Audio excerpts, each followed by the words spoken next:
Friends எல்லாருக்கும் வணக்கம். நம்ம இன்றைக்கி என்ன பார்க்க போகிறோம்னா எண்ணெய் கத்திரிக்காய் ஈஸியாக சிம்பிளாக எப்படி வைக்கலாம்னு பார்த்துக்கலாம். அதுக்கு தேவையான பொருட்கள் வந்து கத்திரிக்காய், சாம்பார் பவுடர், தேங்காய், அரிசி மாவு, உப்பு, கொஞ்சம் சின்னதாக கட் பண்ண வெங்காயம்.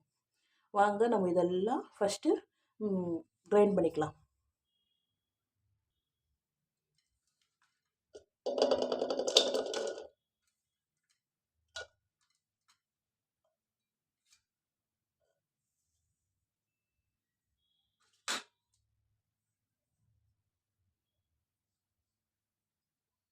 இதோட சேர்த்து லாஸ்ட்டில் கொஞ்சம் நம்ம உப்பையும் ஆட் பண்ணிக்கலாம்.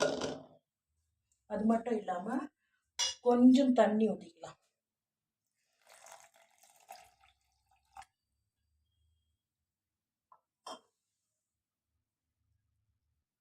இப்போ நம்ம இதை க்ளோஸ் பண்ணிட்டு திக்காக பேஸ்ட்டாக வர மாதிரி கிரைண்ட் பண்ணிக்கலாம்.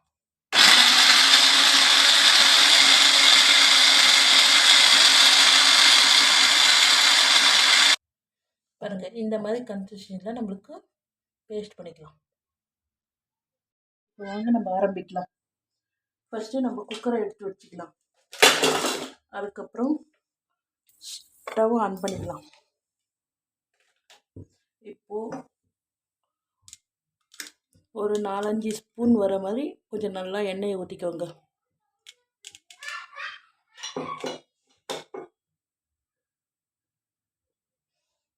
பார்த்திங்களா, எண்ணெய் காஞ்சிச்சு.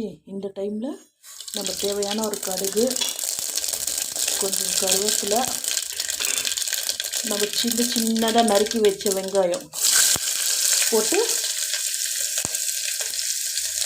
நல்லா ஃப்ரை பண்ணிக்கலாம்.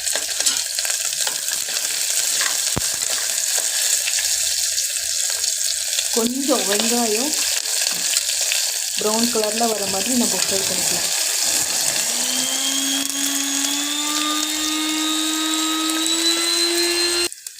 இப்போ நம்ம கட் பண்ணி வச்சுருந்த கத்திரிக்காய் போட்டுக்கலாம்.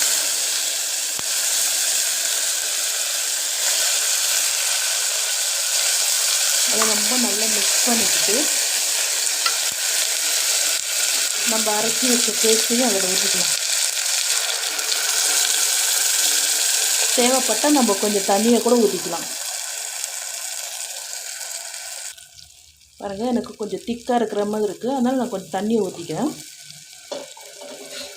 இப்போ நம்ம நல்லா மிக்ஸ் பண்ணிக்கிட்டு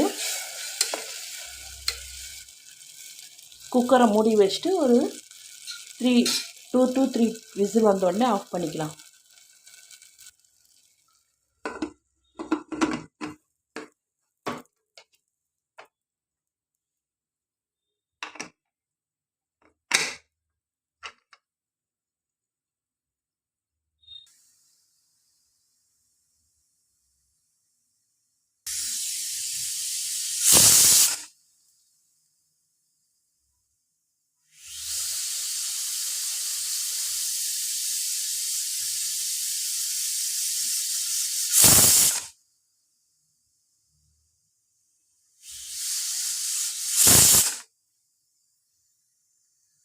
இப்போ வாங்க குக்கர் ஆறிடுச்சு, எப்படி இருக்குன்னு பார்க்கலாம்.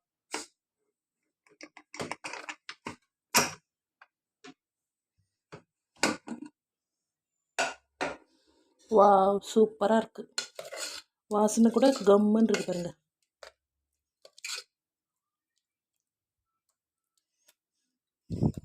நம்ம எண்ணெய் கத்திரிக்காய் ரெடி ஆயிடுச்சு. ஈஸியாக சிம்பிளாக ரெடி பண்ணிக்கலாம் நம்ம வீட்லேயே. உங்களுக்கு இந்த சேனல் பிடிச்சிருந்ததுன்னா லைக்கும் சப்ஸ்கிரைப் பண்ணுங்கள். இன்னும் புதுசாக உங்களுக்கு ரெசிபியை நான் பண்ணி காட்டுறேன்.